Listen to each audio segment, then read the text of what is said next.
can't do Yeah. anything that requires too much responsibility while tripping that hard for so long. And you know, I did a couple of times. I like took some acid, and like my wife was like cool about it, and she's obviously cool with me doing psychedelics and shit. But like I didn't like kind of give her the heads up that I was gonna do it, you know. And she was still like super like cool about it and everything, especially because she knew I was tripping. She didn't want me to like have a bad trip or something. But like when I reflected back on that and talked to her about it afterwards, I was like, yeah, like my bad. Like I should really like give you the heads up before I like, you know, drop a tab. This is Modern Day Hippie. We are your homies who've done nearly every drug under the sun. Over 600 psychedelic trips and nearly every kind of bender you can possibly imagine have armed us with a universe of knowledge. I'm Yuki, and with my co-host Reggie, we talk about how we do drugs in a responsible, safe, and fun way to improve our lives. Before we dive in, and so we don't get sued, a quick legal disclaimer. This podcast is for educational and informational purposes only. Our goal is to educate and inform others about the realities of substance use in an engaging and entertaining format. We share these experiences so you can learn from them without trying them yourself. By listening to this podcast, you agree not to attempt to recreate anything found in this episode or in any of our other content. We are not confessing to any acts stated in this podcast. The content in this episode should not be treated as factual or real in any way. With that, we welcome you through our portal and hope you enjoy the show. What's up, hippies? Hope you're having a vibey day so far. This is Yuki, and joining me today, we have our loyal co-host, Reggie, as always. And today, wanted to talk about a recent change in your life, Reggie, which we have talked on the pod in the past, which is you've gone from being a single solo riding man to now you are part of the married life. And so I was really curious to hear about, you know, what it's like approaching drugs and thinking about, you know, this pretty significant aspect of our lives.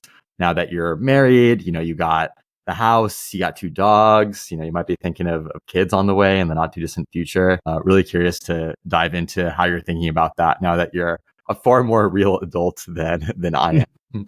I don't know about that. Fair enough. You know, there's always a kid in all of us, but you're definitely more of an adult than I am at this point, man. But before we hop into that, I honestly had a question I wanted to get your insights on. So I just got back from one of my longer training runs right now, as I'm training for the ultra marathon at Burning Man, which I'm doing a couple short weeks from now.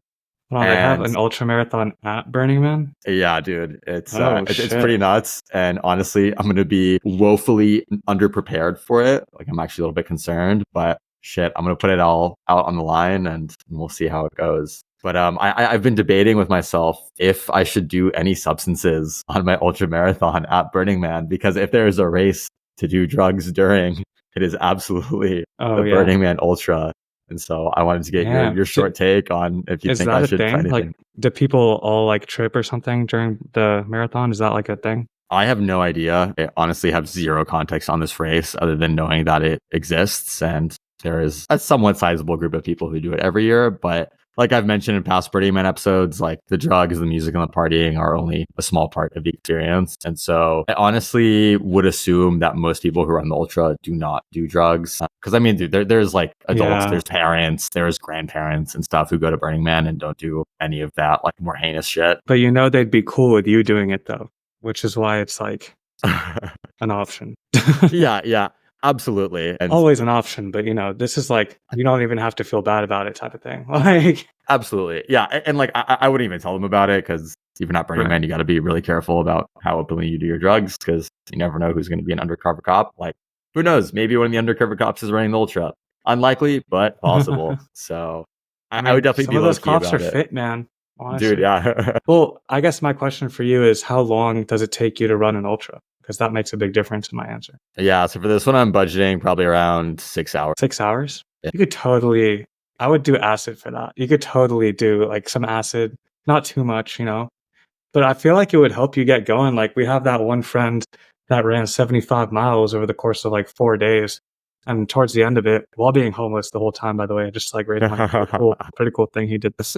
But yeah, he, on the last day, he just took acid and like ran around like the block in circles and like finished up his miles. And he said it was like the best thing ever. So let me know if you do end up doing it. Let all of us know, because that would be kind of badass in my opinion.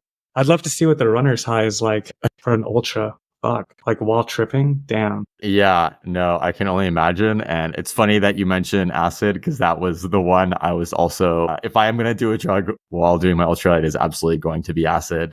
Probably do like a half dose, maybe like a quarter of a tab, probably like quarter to half a Well, tab. that's like a microdose. I would take like a tab. A tab? Like, a tab. or like half a tab, but like I know that the acid that I gave you is pretty old. So like I estimate it to be like about half as potent as it should be. So I would Okay. say there's one of those tabs and you're solid. Okay, well, lo and behold, I'm bringing either 8 or 10 of the tabs that you gave me. So Perfect. honestly, I'll probably look to take a full tab and ride it out through the experience. We'll see how it is, Yeah. but I do think it'll feel quite nice. You know, it doesn't have the nausea of shrooms, so the come up will be pretty smooth. I'll take some of my supplements beforehand as well, so that should help. And I think it's gonna be great. Like the route I'm going to be running is actually going to be along where my camp's big like party is going to be set up for that night. So while we have our camp's DJs playing, I think I'm going to run like right by our camp Nice. during the ultra. So that's going to be lit. should be a good time. Yeah, man, I'll report back. I'm looking forward to it. And I'm like trying to cram prepping for ultra marathon, which is not how that fucking works. But I'm just trying to run like, I mean, you ran one not too long ago, right? yeah, I did. But then I that made me really tired of running. So I got back into the gym. And then I knew I was going to run the Burning Man Ultra. So probably about 2 months ago, started getting back into running. But then I was traveling a lot. And for parts of my trip, I wasn't making any time for running. So now I'm like kind of struggling. And we'll see. Honestly, this one, I will be pretty proud of myself if I finish it. Whereas my last one, like it was longer, but I was so well prepared that I was like, I have to finish this. Like there's no way I'm not finishing this. Just like in my own head. So I think the acid's going to help you there, to be honest. I think so. I really hope so. It's either going to make the suffering less intense or it's going to magnify it.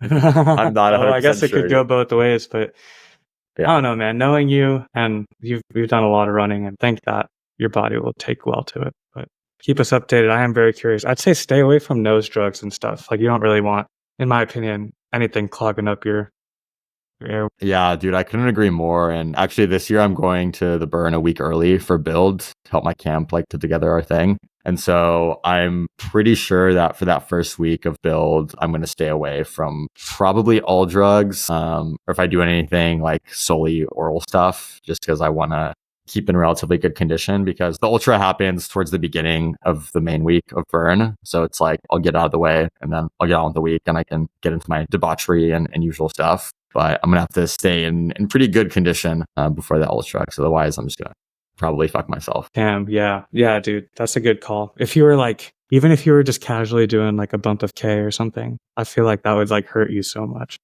Oh, yeah. Oh, yeah, I mean, yeah, are you fucking kidding me? Honestly, the only other one that might be fun to do would be a little bit of Molly. Yeah. That could be interesting. But I feel like that would make me see that. I feel like that would make me expend too much energy, whereas the name of the game in ultras is like really gotta pace yourself. Endurance. Yeah. But anyway, stay tuned. Maybe like half to a full tab, I'd say. Yeah.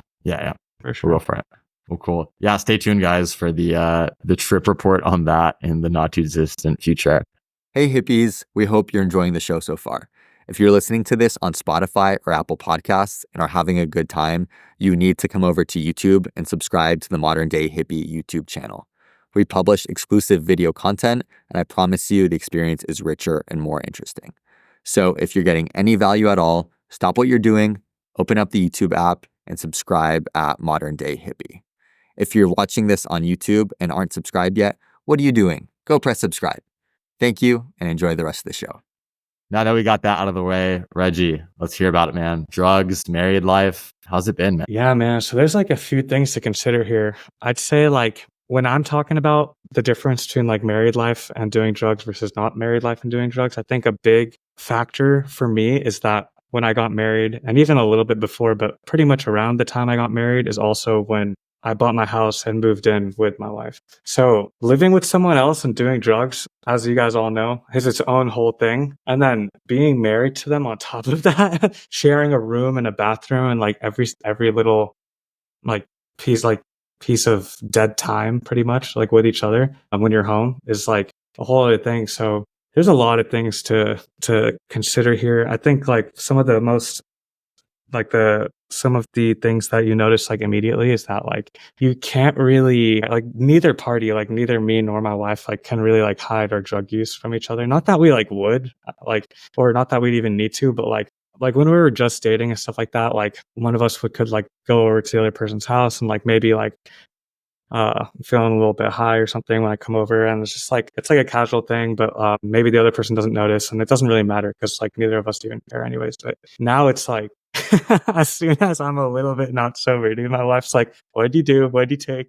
Like, and like it's a valid question because there's like a three different options, right? Like in the house, right? And usually she could tell what it is, but sometimes it is a little bit trickier, especially with like differentiating between like psychedelics and stuff like that. Like if I took acid versus shrooms, like probably looks pretty similar, acts pretty similar, but there's a big difference in terms of like how long it's going to last, whether or not I'd be able to drive, etc. You know, which I don't recommend driving on any substances for the record. No, not at all. Yeah, and I guess you brought up the element of just proximity. It's like living most of the moments in your life with someone else. It's like, yeah, even your drug moments now, like they're going to be aware of those and maybe in some way a small part of those decisions, either when you decide to do the drugs or, you know, potentially like consequences of that, whether positive, negative, neutral. Yeah, and I feel like all the married people out there are gonna relate to what I'm saying here, but like I'm not like it's not like when you're like when I was single and living alone or even just living with like a homie or something, like I would like go to work, come home, and like maybe like if I wanted to, I could just like get stupid stoned or whatever, or like take some fucking shrooms or something and like watch TV or like do whatever the fuck, or like even like jerk off or something. Like if I like it doesn't fucking matter. You know what I mean? Like my time is my time. Not anymore. Like I mean, I could still do that if I wanted to, but like now it's like I just have so much more responsibilities, and like it would not be cool. Like I would be a bad husband if I were doing that. Like imagine like being married to someone and all they do is like fucking get stoned or something like that. Like that would be so fucked. And it was definitely a bit of an adjustment for me, like kind of reframing my responsibilities and reality around like, okay, like I'm no longer living for myself and like sustaining myself. Like I now have this other person that I am like a part of, like they're a part of me, like we're one, and I need to treat their time and my time the same way in that sense. So it's like, it's no longer just my time when I'm at home, it's our time because we're both there. So, and like same for her, you know what I mean? So it's like, I can't be dissensitive to that because trust me, man, we've all made our mistakes. Like I made the mistakes like early on, right? And I learned from them. But yeah, I just think being considerate is something that you definitely need to do a lot more when you're married. Damn, dude, that was really sweet. I feel like that was a plus, like husband, just paragraph or line. Trust me, I learned the hard way, bro. Yeah, dude, tell me about it, man. I mean, it's tough with like a lot of these substances because like whether or not you realize it, like you could very easily fall into these patterns of use, you know? And I'm trying to stay away from like the word addiction because like right now what I'm talking about for me personally is weed and psychedelics. I don't think I was ever or am ever addicted to psychedelics, but getting into the habit of doing them every weekend was something that I did, you know? And now I still do them like pretty often, but I'm not doing them every single weekend because I just have more responsibilities. And well, like I said, like for drugs like that are such a time commitment, like especially like acids, like 8 to 12 hours, like I really like should clear it with my partner first before doing that because like if they need something from me in those 8 to 12 hours, it's no longer just like my time. Like I can't like go pick something up or like go run an errand or do a chore. I mean, I could probably do a chore, but like, you know what I'm saying? Like I can't do anything that requires too much responsibility while tripping that hard for so long. And you know, like I did a couple of times. I like took some acid, and like my wife was like cool about it, and she's obviously cool with me doing psychedelics and shit. But like I didn't like kind of give her the heads up that I was gonna do it, you know. And she was still like super like cool about it and everything, especially because she knew I was tripping. She didn't want me to like have a bad trip or something. But like when I reflected back on that and talked to her about it afterwards, I was like, yeah, like my bad. Like I should really like give you the heads up before I like, you know, drop a tab that's going to be like an 8-hour time commitment. Like that's not really cool, especially if like you had something in mind for us to do. Like communication, dude. If anything, being married and doing drugs is going to help you with your communication skills so much. There was something else I was going to say with the weed, the pattern of use, right? So like I was at one point when I was single, I was smoking every single day, and I've talked about that on the pod. And when you're married, I'm like my wife's like a stoner, like you know what I mean. Like she wouldn't really care if I was smoking every day, but I think we were introduced to weed a bit differently. Like when I was introduced to weed, it was like at a party or something, like in college, and like I would just like smoke weed like very like recreationally, not super often. Like Yuki, like the vibe. That's kind of how you still are with it. I feel like it wasn't like a lifestyle or anything like that by any means. It Yeah. was just like a fun party drug. And if I was smoking weed and if I was high, it just meant that I had no responsibilities and I was like just fucking around and having fun if I was high. So that led to when I started smoking every day, me just like kind of being a piece of shit for a long time. You know what I mean? Like I was just like, when I was high, I was like, oh, okay, I'm high right now. So I don't have to do anything. Like I don't have to drive. I don't have to like do anything productive. Like, oh, it's cool because I'm high. And like that is not an option when you're married. Like I will say, like that's so not an option. Yeah. So it definitely taught me to two things. First of all, I tapered down my weed use, but that wasn't even like the main thing. And there's like I could talk about the withdrawals and all that shit, but it was fine. I was never worried about it. Still, I'm not worried about it. The thing that it did that I think has a bigger impact on the way that I use weed and stuff like that is that it made me a much more functional stoner. like like first of all, I won't smoke as much like when I do smoke. So I won't smoke as often, but I also won't smoke as much because I'm no longer going to smoke to the point of just being like stony baloney, like fucking off my ass, like not able to do shit, Whereas Right. before, that's like every time I got high, I'd get like extremely high. Now it's like, I'll smoke casually just a little bit just to like feel good or whatever. Like if I want to smoke, and if I need to like do anything productive or like be on the phone with someone or like run errands or whatever I need to do, like I could still do it because I'm just like a little stoned. I'm not like stoned, you know what I mean? I'm just a little high. And I still try to avoid driving in those scenarios, by the way. Yeah. Good. Just like out of principle, but because that's a slippery slope. Once you start letting yourself like do things that are like potentially dangerous, like I've just seen too many people go down that road, and I don't want to be one of them.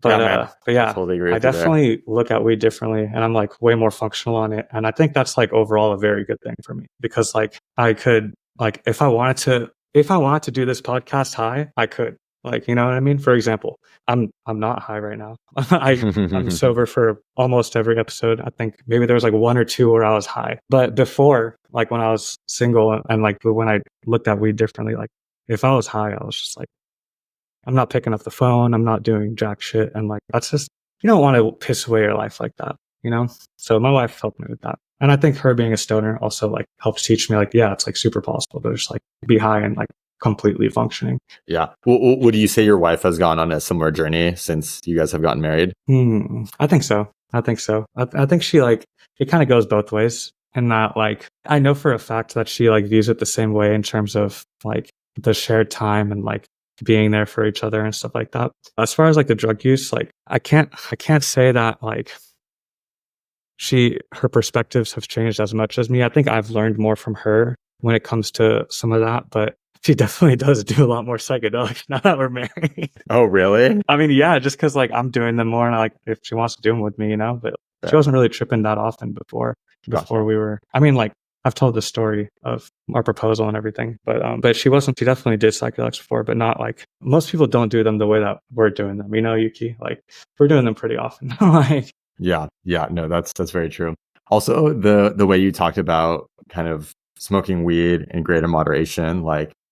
Honestly, like props to you, man. That's just, I think, shows a lot of like maturity and growth. And not that it was like immature before, but it's like you have. I mean, I think it was more. It's just like it's selfish, right? Because like you said, it was only your time. It's a better word. And you could piss it away doing whatever and have fun, like smoking weed, playing video games, watching movies, whatever. But now it's like that time is also your wife's to an extent. And honestly, that reminded me of what I'm seeing in terms of the developments of some of my friends with regards to drinking alcohol as they get a little bit older. And it's not so much within the context of getting married, but more so just kind of like being more moderate with it, where they've learned to, drink smaller quantities so that they can get a light buzz and just like enjoy that and not drink to be completely inebriated every time. And I think that's honestly a journey that a lot of us go through, primarily college.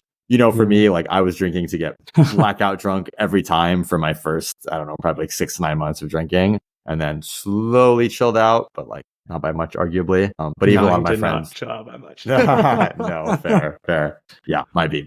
But now seeing my friends who, used to be pretty heavy drinkers, they've gone more into moderation with that. I think in part that's also just like growing up and Yeah, you have to. And I think a big part of it's the way that we're introduced to these substances. Like the way we were introduced to alcohol was especially in college, like I guess in college, a lot of us were reintroduced to alcohol, and it's just all this binge culture of drinking. Like everybody blacks out, and it's like, it's just what everyone does. I don't know, man. Like it's my first time glorified. ever drinking alcohol, I blacked out. And I was in college. My first time I ever had a sip of alcohol, I literally didn't even know what I was doing. I literally blacked the fuck out. And like, I don't blame anyone for that, for like their struggles with substances and stuff. But it is a maturity thing. And it's like, once you get more responsibilities, like you can't be doing it the same way. And dude, it's crazy when I look back and think like I spent like an entire year, probably a whole year, maybe like 6 months to a year, just literally every day after work, just fucking getting stoned and watching TV. And like the number of shows that I watch, dude, like the sheer volume of fucking television content that I consumed is just like disgusting. Like in hindsight, I'm like, I don't remember jack shit from like half of these shows. I didn't get anything from it. I didn't gain any value from it. I was just entertained. And like, especially because I was stoned, I really wasn't taking much away from it, or even remembering it, or even interpreting it that much in the moment, like arguably, right? So it's like, I don't want to like ever go back to that lifestyle again, to be honest. And it's not even like an option for me anymore. Like being like owning a house and like being married and like having dogs and everything, like it's a lot. And like even just the house part alone, it's like I gotta do like yard work, like maintenance around the house, in the house, outside of the house, whatever. I got like an image to maintain with my neighbors. Like, I can't be like walking around the fucking cul-de-sac or whatever, like looking fucked up off my ass. Like, but yeah, I mean, it's part of growing up. But once you can find that like a good balance of like doing drugs like safely and not too like often to where it's like obstructing your responsibilities and stuff like that, I think that you're in a great spot to like be able to at least get all the benefits from them. Because I think especially psychedelics, just I still like I get so much from like the occasional trip, and it's the effects just like last, man. Like, you know what I mean? Like I talked about it on the pod before, but like just I don't know. It's just a different kind of zen that you can like appreciate by exploring your mind and your own thoughts. And yeah, I love it, man. I don't know. I know that we talk about all kinds of drugs and everything, but like there's just one thing that I think people should use as a tool. I think psychedelics are where it's at. Absolutely, man. Yeah, psychedelics and approaching all of these substances with balance and responsibility. Because like one of my go-to quotes these days, I don't know if you guys have noticed, is the reason I love doing drugs so much is because of all the time that I spend not doing them. And honestly, I've had some interesting conversations on that topic pretty recently that I'll share in our next episode. But that's been a good one to kind of get enlightened into. And the last question I have for you, Reggie, on the topic of being married and taking drugs is, how do you communicate with your wife about your drug use now? Either like in advance, like if you're planning on doing it, or like afterwards, reflecting on it. Have you guys kind of like, or it sounds like y'all have integrated each other into your lives even more in that respect? Yeah, that's a good question. And we've talked about it. We've agreed to like, if we're ever on something, we just tell the other person, we give them a heads up, even if we're not together, like in the same place. We just text each other. It's really nice, like having your person like that. You know what I mean? Just like, because like no matter what, at least one other person knows that you're not sober. Like, yeah. So it is really nice in that sense, and that's kind of like the boundary or not boundary. That's just kind of like the agreement that we have. Like, just if we're gonna do something, like doesn't matter, just give the other person a heads up, or especially if you already took it. And when it comes to like longer time commitment drugs or something that like the acids or like the shrooms, I usually just ask my wife, like, hey, is there anything that you need from me today? Because I was thinking about taking some acid, like if that's cool with you. And usually she's cool about it. And like, unless she's like, oh no, like my mom's going to come over for lunch, like you probably shouldn't, you know what I mean? Like, yeah. I'm like, okay, yeah, good point. Like, but yeah, no, it's good. It'll help your getting married, all about communication, whether it's drugs or something else, like communicating is key. Damn, man. Well, that's awesome to hear from you. And I feel like you're you're embracing the role of being a husband and a partner so well already. Honestly, I'm really happy to hear all these things, man. I'm really proud of you, and keep up the great work, dude. I have no doubt you and your wife are gonna continue to crush it. Thanks, man. That means a lot. I appreciate it. Yeah, dude, of course. And thank you guys for listening. We appreciate your time. And that's today's pod. You've been listening to Modern Day Hippie. As you exit the portal, we have just one small ask of you. If you learned something new today, had a laugh, or resurfaced a drug story of your own, we want to hear about it. Drop us a comment on YouTube and show us some love on your favorite podcasting platforms. Internet algorithms really dog on us because of the topics that we discuss, so your support goes even further here than you might think. We'll catch you next week.